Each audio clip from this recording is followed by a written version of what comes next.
বসে আর ত্রিপুরা রাজ্যে 4 মাসের মধ্যে একটা স্লোগান গ্রামে দেখা পায়নি। নির্যাতিত হয়েছিল, লাঞ্ছিত হয়েছিল ত্রিপুরার যুবকরা। এটা আজকে ওনা বলেছিল ওদের চাকরি থাকবে, আছে চাকরি, আজকে ছেড়ে যাবে।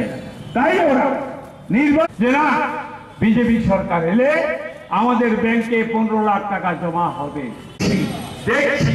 এরপরে 19-এ নির্বাচন। মনে রাখবেন, সারা ভারতবর্ষে এই বিজেপির বিরুদ্ধে আন্দোলনের দাবানল ইউপিএ সরকার গঠন হবে। আমরা বলে দিচ্ছি, 11টা বিধানসভার মধ্যে বিজেপি মাত্র পেয়েছে 1খানা। 400 টাকা থেকে 2000 টাকা। কোথায় রাম রাজা হবে, কোথায় রাম বনবাস যাচ্ছে।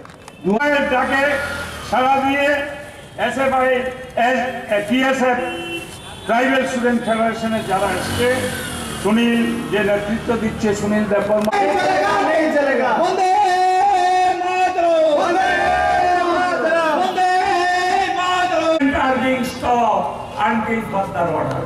এটার অর্থ কি? 55,000 ভোট খালি থাকলে এই চাকরিগুলি দেওয়া হচ্ছে না কেন? দলমত নির্বিশেষে, জাতিভেদ নির্বিশেষে যে কোনো লোক চাকরি পেতে পারে বেকার। তাদের জন্য আমরা বলছি, আজকে কেন চাকরি, আজকে কেন নীরব?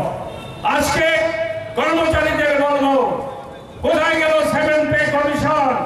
বার্মা কমিশন ওনারা বলেছিলেন, এই যে বিপ্লব বাবু বলেছিলেন, আমাদের নরেন্দ্র মোদীজি এখানে এসে আগরতলার আস্থাবল ময়দানে বলে গিয়েছিলেন, আগরতলা ওই विवेकानंद मैदान बोले गए कि हमार मंत्रिसभा आने के बाद पहला कैबिनेट मीटिंग में कर्मचारी को और दुनिया कर्मचारी को 7 पे कमीशन दिला दे जाएगा। कहाँ दिया? आज के बार्मा कमीशन करे 3 मासेर मध्य रिपोर्ट देওয়ার জন্য বিপ্লব বাবু উঠে বলল না 3 মাস নয় 15-1.5 মাসের মধ্যে করতে হবে। আজকে 4 মাস হচ্ছে, কর্মচারীদের নিয়ে খেলা খেলছে, কর্মচারীদের নিয়ে দাবা খেলছে, কর্মচারীদের নিয়ে ফুটবল খেলছে। আজকে আমরা বলবো, দিল্লিতে তো 7 পে কমিশনের একটা স্ট্রাকচার আছে।